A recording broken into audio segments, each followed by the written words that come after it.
Listen up, Big Ten fans. I have a question for you. Who do you want your team to play against in the SEC every single year? Brian Kelly thinks that's an idea. We've got playoff chaos. We've got USC's win total on today's Big Ten squad. You're talking ball with the Big Ten squad, sponsored by Game Time. From USC to Ohio State, from Michigan to Oregon, from Nebraska to Washington, it's the local experts of the Locked On Podcast Network bringing you scoops, breakdowns, and the most comprehensive preview of the upcoming Big Ten weekend. No hurt feelings and thin skin allowed. Squad up, you're part of the Big Ten squad.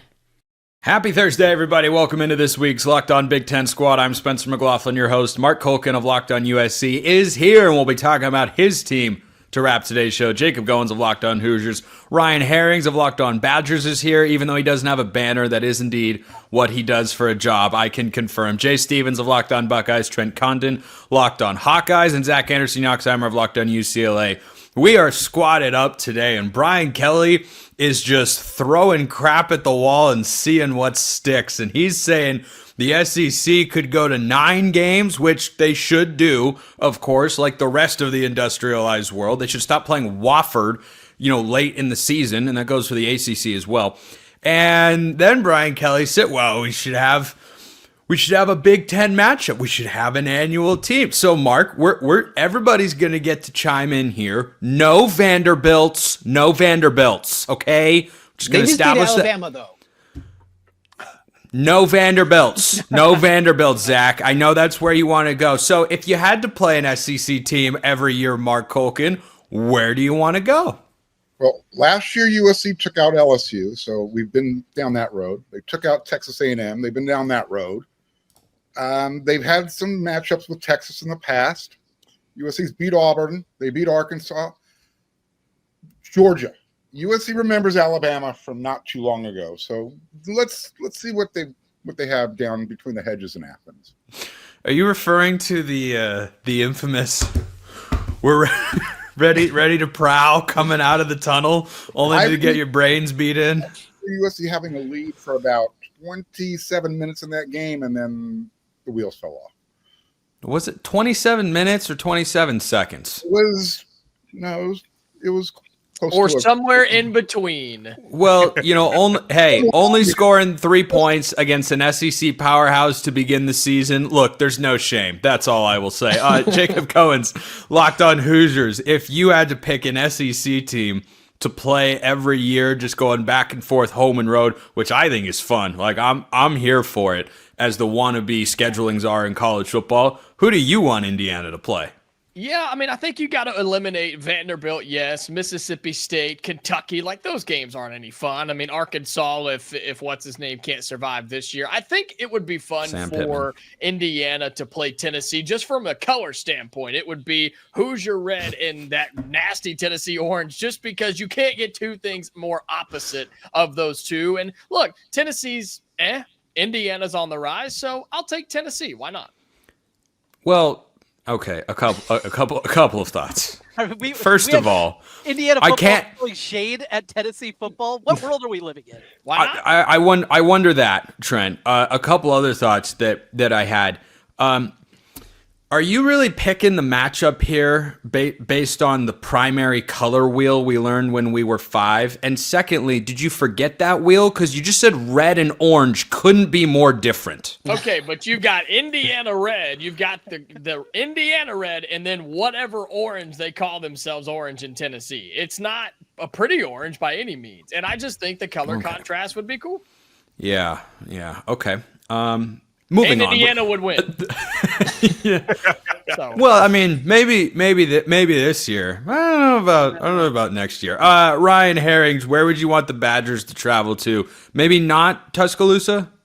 Yeah, we're going there this year, baby. Let's go. Honestly, I don't know. Nobody. Maybe that conference needs to win a title before they start trying to squawk about, coming up to play in the Big Ten country. It is really fun to see SEC, coaches and teams and programs start to get really, really kind of a little uneasy about the shift of the power. I kind of enjoy it low key. But if I got to pick a team from the second tier conference who is hasn't won a title in a couple years here, give me Arkansas. We'll call it the Brett Bielema Bowl. Obviously, they kind of came in the middle of the night and swept him off his feet to go down there. And, give me Arkansas. That feels like another program that has a lot of, people that like good food and good beer, that's what Badger fans do. So, yeah, let's go Arkansas. Let's do a home and home there. That's like the greatest soundbite pitch for Wisconsin fans ever. We like good food and good beer. That's it. We'd like our football team to be good, but we only get that once every few years. Don't need a quarterback. Just give me some beer. Yeah. Jay Stevens, Locked On Buckeyes, where would you want Ohio State to go? I got a few places I would like the Buckeyes to go. One is to Gainesville, play Florida. Down to the Bayou, play LSU, Oklahoma, and give me Alabama. Why not just go there and just play those teams? It's a type of rotation. No, you're not going to play all 4 in one season. But I think all 4 of those schools – I'm being generous to Florida right now because they really haven't been on Ohio State's level in quite a long time. But I think it would be nice to go down there and play the Gators for once. Just for the record, Goins, for schools that would have cool contrasting colors, Florida's blue against Indiana's red. Those are different. Those are very, very different. I don't want to go to the swamp, and not because of Florida's team, just because, dude, it's hot down there, and the people are kind of crazy. I'm good. Well, okay. That means you don't want to go. That means you don't want to go. No. I thought he's from Queens. Yeah, some guy from Queens just hopped into the chat. That definitely was not our Locked On Gators guy. Trent, where would you send the Hawkeyes in the SEC if you had a choice? So we got a border rivalry with Missouri. Played them last year in a bowl game. A lot of similarities there. Arkansas is a very drivable trip. So those would be the ones that would make sense. And yeah, of course, it would be cool to play a Florida, a Georgia. But I'm living in reality. I was not going to get a scheduled matchup like that. Kentucky with the Stoops angle, obviously him and his brothers all played at the University of Iowa. Kentucky would make a whole lot of sense. So yes, the big name brands would be a lot of fun. I like to live in reality. Missouri, Arkansas, Kentucky, probably the more likely ones. See, that's a humble man who knows what his program is. Don't reach for the stars. Just stay in your lane and understand this. You should try this, Spencer. It works well. Well, I don't have a team. I am neutral arbiter of all things college football, of course. But anyway, Zach Henderson Yoxheimer, where would you send the Bruins? I mean, I've been to 3 SEC places, been to LSU, been to A&M, been to Tennessee. Obviously, the easy answer this year would be Tennessee. Yeah. I would think the real answer, I think, would be spicy, but I think within the realm of possibility, Auburn. I think Auburn would be a respectable, unique choice. Wasn't that on the schedule at one point, Zach? Yeah, when it comes to all this scheduling for UCLA to cancel it, and they're going to probably throw it back on the schedule when the Big Ten SEC happens, that'd be pretty funny. They were supposed to play Auburn and Georgia, I think, coming up before they wanted to play Utah and, Cal. Never, by the way, speaking of UCLA and the SEC, never forget that wasn't LSU supposed to play you guys again a year, or was that Michigan that canceled? Michigan canceled. Yeah, Michigan. Yeah. Okay, that's all right. That's all right. Michigan lame. canceled. Okay, never mind. I got and that. And UCLA's beaten LSU, swept Tennessee. That's all I'm saying. Beat Texas A&M in one of the greatest college football comebacks. So when it comes to UCLA versus the SEC, not bad in recent years. That comeback was with Bruins legend Josh Rosen. Am I correct? Yeah, when it doesn't get louder, over 60,000 fans in College Station. That was his legendary quote the year before. So when they have clearly. What were you saying, Mark? No, I was going to say, I thought you were done. I was just going to interject something. Well, you're allowed to. You're allowed to. Good. In case Georgia turns USC down, this is a way to get Lane Kiffin back at USC. USC will miss the series. See, and this is why scheduling should be done on a short-term basis for these matchups. Imagine if you just scheduled a home and home, every year or every other year, I guess it would be. Because right now, if you were to start them in the odd years, you would, of course, have UCLA play Tennessee. Who isn't watching that game? You would, of course, have Ole Miss play USC. Who doesn't want to see that football game? Give me all of the coaching drama in non-conference games any place that we can get it, because good non-conference games are more fun for everybody, and they can help you make the college football playoff, which is going to look like, who knows? Who knows? We're talking about that next. Good transition, Brandon. This episode is brought to you by our friends at FanDuel. The NBA playoffs are in full swing, and every night delivers highlight-worthy performances, major momentum shifts, and can't-miss moments, whether it's a game-winning shot or a breakout player. There's never been a better time to get in on the action. FanDuel makes it easy to stay in the game. Before tip-off and live, they've got player props, performance trends, same-game parlays. Fans have more ways than ever to play smart and win big. And if you want to bet on college football, which you might because you're listening to or watching this show, you may do just that very thing because you've got win totals for every Power 4 team. The group of 5 win totals are out there if you really want to get spicy and into the weeds in college football. You have conference title odds, you have national championship odds, Heisman odds, individual games, which are less than 3 months away. Those can all be wagered upon over at FanDuel. And if you're new to FanDuel, it's the perfect time to sign up. Head to FanDuel.com, place your first $5 bet, and if it wins, you'll get $200 in bonus bets. Make every moment more with FanDuel, the official sports betting partner of the NBA. All right, so Herrings, I do want to go to you first on this because you said something earlier that I too am enjoying, and that's that the SEC is, still really good, but they don't just dominate everybody. Haven't played in the national championship game in the last 2 years. Big Ten has, of course, won 2 in a row, and will be in a good position to win 3. I don't know if they will because maybe Texas gets in the fold, maybe Clemson puts himself in that conversation. But whatever happens with this new playoff, I just had the same reaction as you. Like, I just keep seeing the SEC kind of squirm. All the coaches and the commit, and Greg Sankey was so defensive the other day. He's like, whoa, what did I do, man? I mean, I'm just running college football. I'm not a bad guy. And we're like, okay, Greg, none of us believe you, but keep talking. Yeah, it's funny. Like, listen, his job is to stoop for the SEC, right? Just own it. Just own it. Just own that's what you're trying to do. But in the big picture, the idea that, we're going to have somebody left out, like, I'm sorry. You're going to have 4 teams guaranteed. If your top 4 teams aren't going to make the title, your 5th team's not going to either. It just, suck it up, man. Your last 2 years, this has shifted a little bit. And if you follow the money, which generally means a lot in any type of sport, the Big Ten is $100 million up on the the Big Ten is $100 million up on the SEC. And that revenue gap is probably going to continue growing. So there is a bit of a shift here. The SEC is uncomfortable with it. That's what happens when the bully gets knocked off the pulpit, and the Big Ten is the new powerhouse in town right now. And they are a little uncomfortable with it, and I got to tell you, I kind of love it. Yeah, I'm with you there. Everybody can pay players, and it's starting to level the field. Speaking of paying players, Mark, over there at USC, your thoughts on the potential changes that are arriving at the playoff? I was going to ask you, do you have anybody left in your class? I don't have a class personally. You see all this? I've got some college football stuff. There's Walt and Mickey, of course, and then some Mariners bobbleheads. So, neutral arbiter of college football. Which bobbleheads though?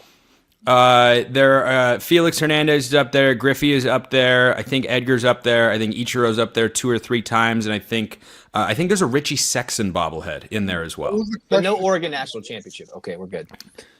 Nice. Okay, that was unnecessary. But anyway, Mark, my question to you was about all these proposed changes or formats or what could happen with the playoff. We have 4-4-3-3-1-1, 4-4-2-2-1. We have 5-11. I don't know. What do you make of this? Yeah, that 5-11 one kind of made me chuckle a little bit. If the SEC can't get their way, they're going to make their own way. So they're talking about, look how many teams we got into the baseball tournament. Look how many teams we got in the basketball tournament. And it's like, so what? Play a better schedule, and then maybe we'll talk about your proposal. I'm for it. Give me the 4 automatic berths in the SEC and in the big conference. Everything else, let's just go from there. Play your 9 conference games. Shut up. Put on your big boy pants. USC, Oregon, Washington, UCLA, we've been doing this for years. 9 conference games is not that big a deal, folks. And you can play Notre Dame in the same season. It actually happens. I think that's one potential benefit of this expanded playoff. I find the whole thing repulsive, of course, but we might get there, Goins, and that would be better for college football, right? If Alabama's not playing Mercer before they play Auburn every year. I mean, yeah, just take those types of games out. And I understand the argument of, well, those types of teams that, the Mercers or, a South Alabama or whatever the case may be, those teams have to have those games to make the money to fund their program to stay alive. I get that. But man, we're in a different era. We're moving out of that to where it's not the responsibility of Power 4 schools to fund the smaller schools. How do you fund those? I don't know. I haven't thought that far ahead, and I'm not smart enough to figure that out. But you've got to find a way to make it as equal as possible for those at the top, which is the SEC, the Big Ten, and the other power conferences. Make it as even as possible until you get to the postseason. However many teams you get in there, awesome, and then see what happens. But the Big Ten just needs to do their best to attach the hit to the SEC in terms of however many they get in, we got to get in there too. Yeah, it seems like they're going to do that. I don't know what's going on with your audio there, Goins, but hopefully it gets figured out for everybody's sake. They weren't scheduling Mercer and the Citadel and Wolford because they wanted to make sure those programs survived. Yeah. That was probably way down on their list of, let's schedule those guys. Well, I don't think that those games don't have to go away. They just need to not be played at the end of the season because you are not playing another conference game. That's my whole, I think, everybody's point. Play 9 conference games, get 2 byes. Do it that way. There is a solution. All right, Jay, I'll throw this to you. 4 auto bids for the Big Ten, 4 for the SEC, or 1 for each. And I personally, I'd go for 5 auto bids for the conference champs and 11 at large. I know some people are anti-committee influence. I'm not. I'm pro-committee, man. No, I'll go 5 auto bids for the conference champs and 11 at large. That's the only thing I like about this whole thing. I still don't even like conference champions getting an automatic bid, but among the 3 options we have right now, that's the only one I like. I can't stand their scheduling between the SEC and the ACC with those bottom feeder schools that they're scheduling. I don't care if it's the beginning of the year or the end of the year. I've never been a fan of that, even when Ohio State does it. I get why Ohio State schedules Youngstown State. I don't care. It's not needed. There is no level in sports at all where you're going to say, we're going to be, let's say the NBA started scheduling G League teams. We would go crazy about that. But we're okay if an Oregon or a Wisconsin schedules FCS school. It doesn't make any sense to me. So maybe I hope that pushes those things away. And at some point, which I know it's not going to happen, just get the top 16 teams, conference champions or not, and seed them. But I know that won't happen. These people don't care about doing what the right thing is. They care about dollars and cents. I get protecting your conference and your team and your school and all that. I get it. But I don't think what they're doing is going to make themselves look good in the long run, but they don't care about that. If their pocketbooks get bigger, they're happy. Oregon had an easier time beating Illinois than Idaho last year. Fun fact. Trent, do you think that the 16-team playoff is the godsend that Iowa football needs to get into the playoff? Not necessarily. I mean, Iowa's been on the cusp many times and a lot more than a lot of programs that are out there. This is the one part, though, that is a little bit frustrating for me because when the concept came up where you got the number 1 and number 2 seeds taking each other on in the championship game, 3 versus 6, 4 versus 5, that gave something for programs like Iowa that is attainable. How many years in the new Big Ten is Iowa going to finish in the top 2 and get to a championship game? Once every generation, every 25, 30 years that they're going to be in the top 2, but to finish in the top 6, that's attainable for us, for Minnesota, for Wisconsin, for Nebraska, for Illinois. I'm going to name off 10, 12 programs inside this league that is something attainable. It was something to shoot for. If we go back to 5 automatic bids for the conference champions and then have 11 at large, you know what it's going to be? It's not going to be the Iowas. It's not going to be Wisconsin's. It's going to be the bigger name brands that are going to get the benefit of the doubt. And we're going to see a bunch of those name brand 9 and 3 and even 8 and 4 teams are going to get in, and it's going to be frustrating. Trent, I was just going to say, Trent, I love that you talk about Iowa like a guy who's decently good looking but is way too scared to go out and ask the girl on a date. I've that been could living never. that life for 45 years. So that will never happen. No, not me. Sorry, Mark. Spencer, how can you be for the 5 and 11 when you were just a minute ago promoting better out of conference scheduling?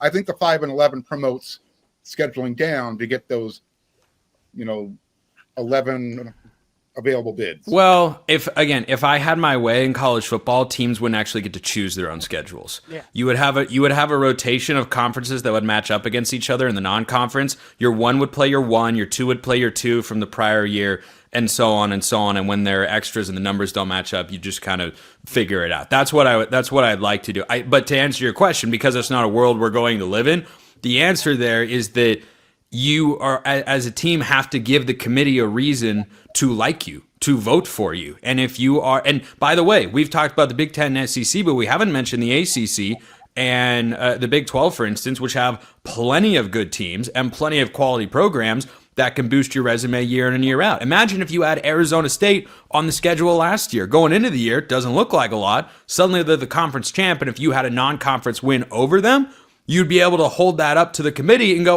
look what we did right here, beat the Big 12 champs. So that's my point. I want to give Zach a chance to weigh in here. I mean, the only thing about 5'11" is what I put when I'm lying on the dating apps. But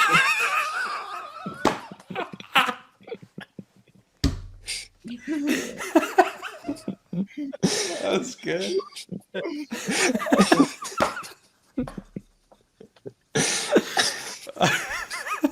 Zach got himself so good with that one. He's going to take himself out of the show. There's no better moment on squad shows than when people bring their own personal trauma to center stage. Nothing's better. Anyway, Cherry Tomato, go ahead and keep talking down there. Zach, that's you. Who else has a face that red? You look like a copy of Jacob's shirt.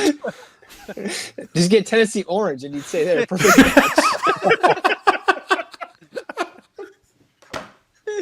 Later tonight at the Improv, Zach.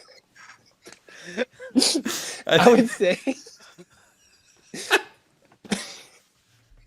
ideally, if we're getting back on topic, you keep those terrible matchups and maybe you throw those in the spring games, you throw those in week 1 so you can mix and match weeks 1 through 4 with good games, bad games on the other networks, and then you just sprinkle those in so every team gets a bad matchup of sorts to a spring game, if you will, a warm-up game, and then your ideal primetime matchup so every team gets the love. Theoretically, that's not going to happen, but in my perfect world, we all get a medium team, a bad team, one good non-conference, and then a good 9-game schedule. No automatic bids outside of like the conference champions. If it's like 4 for the Big Ten, 4 for the SEC, that's just ridiculous, and we're just ruining the sport, which we're already heading towards at the moment. Let's have 32 teams. Let's get crazy. I don't know. That's obviously not the real answer, but 16, 5, 6 champions, at some point, there might be another conference that's going to form that we don't know at this point. I think we just have to, keep those small schools around. But as you mentioned, Spencer, they can't be happening in week 11 before the Iron Bowl. We need to get a caliber of blinds for Zach that match the professionalism he just put on display to get through that segment. Make it happen, Locked On. Just let it know we're asking. I tell you what, we're asking next. How many games does USC win? Mark's going to have a field day, and the rest of us are going to dunk on him, I hope.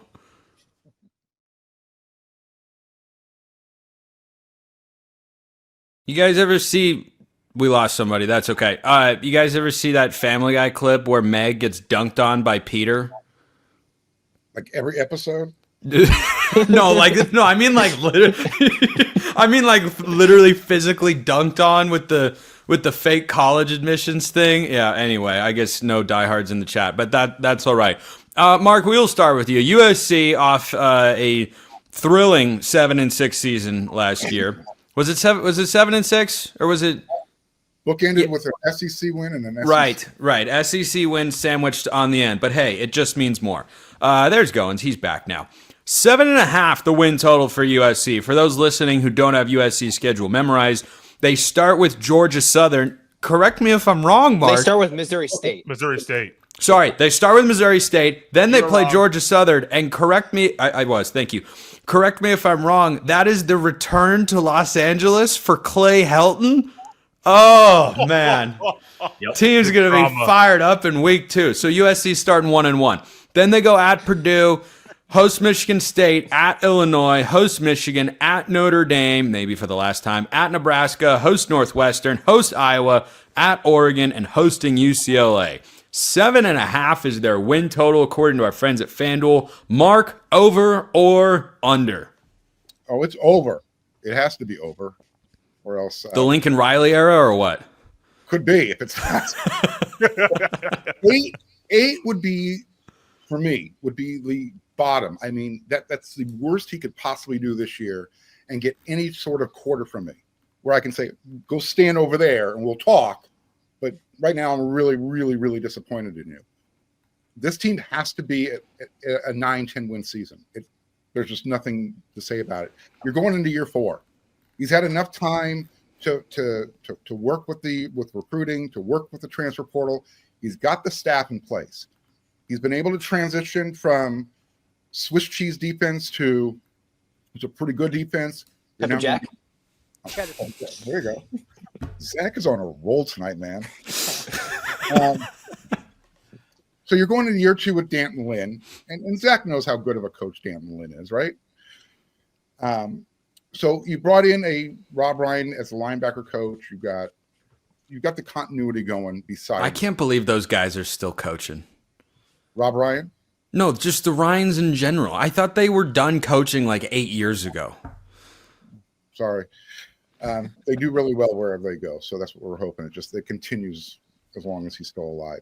But Lincoln Riley has actually transitioned to becoming a more balanced coach. He's got a defense he can lean on now. I can't imagine he's going to go 2 years in a row with a pedestrian offense. So if he can get the offense now to catch up to defense, there's 2 games on the schedule. It's at Notre Dame. It's in Eugene. It's at Oregon. Those are the 2 games that you're saying, all right, if USC can win everything else, they're 10-2. My trap game is the Michigan State game, just because it's that home game, go on the road to what's supposed to be a good Illinois team. So it's that Michigan State, Illinois, and then you've got, again, Notre Dame, Oregon. Everything else on that schedule, if USC doesn't win, it's a bad year. The road schedule is kind of brutal. At Illinois, at Notre Dame, at Nebraska, at Oregon. Yee. I mean, I've seen better. So Mark's going over. Herring 7.5 for the Trojans. Over under. Yeah, I think it's over, although I don't think it's going to get to the 9 or 10 that Mark is kind of trying to get there. You know, there's some tough games still. You know, Michigan coming in isn't going to be easy. Iowa coming in isn't going to be easy. Iowa can turn games into ugly. Oh, come on. How hard can Iowa really be? Ugly affairs. I mean, didn't USC have the best punter last year, though? Right? USC had the best punters, so let's get it might be a battle of the punters. Yeah, USC lost how many games in the 4th quarter? I mean, they were close. A bunch. Yeah, and listen, I love Lynn. I think much like James Franklin has demonstrated at Penn State, sometimes the biggest thing you can do as a head coach is make the right coordinator hire, like he did with Koldalnicki on offense. I think Lynn is a home run for them. You saw it immediately in year 1. Because of that, I have them hitting the over. But I actually got some questions on offense. At quarterback on the offensive line, I think Iowa and Michigan can both give them troubles. I like their receivers, but I'm going to put it at 8. I think it's over. I don't think it's more than 8, though. And that's not going to get people off of Riley's case if it's 8 wins this year. Zach, I'm going to let you go last so you can save all the takes and react to everything in your most prepared fashion. Trent, you unnecessarily took shade from me for no particular reason, so I'll let you chime in here. You go to Los Angeles. It's not exactly known as the most hostile environment to go to, but it's a road game where you're traveling 2 time zones, and that's not easy.